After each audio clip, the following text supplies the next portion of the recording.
Welcome back. This is the latest update surrounding the crisis on the Korean Peninsula. The US made another show of force against North Korea earlier this week by sending two B-1B strategic bombers from the military base in Guam to fly in a training exercise across the skies of Korea. They were apparently joined by two South Korean F-15 fighters.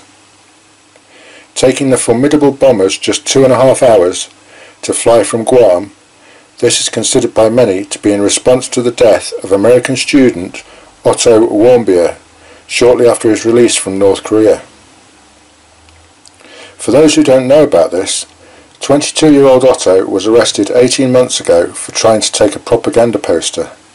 Sentenced to an unbelievable 15 years hard labour, he was returned to the US in a coma and with head injuries following pressure from Donald Trump's administration.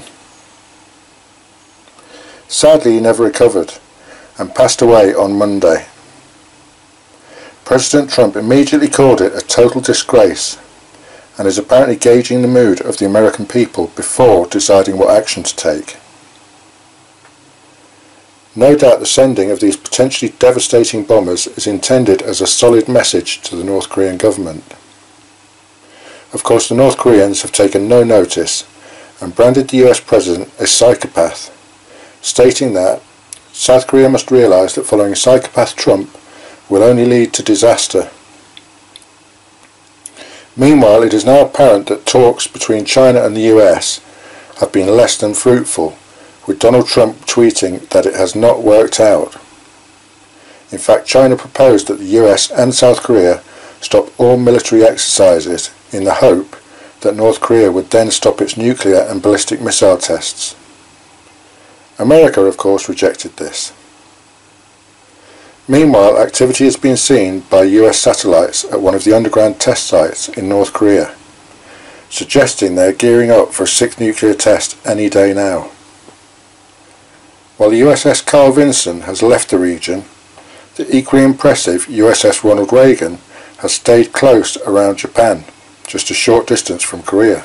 Equally, Guam has shown it can send bombers to the region very quickly. Not to mention other vessels around the Korean Peninsula, submarines that may be covertly monitoring the situation, ready to send a massive cruise missile strike if called upon, plus the thousands of US troops in South Korea, and of course there will undoubtedly be special forces on standby across the region.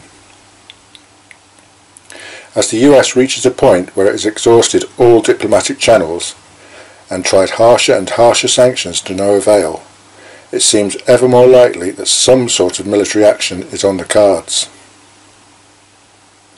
As tensions rise to a new level, no one knows what will happen or who will move first.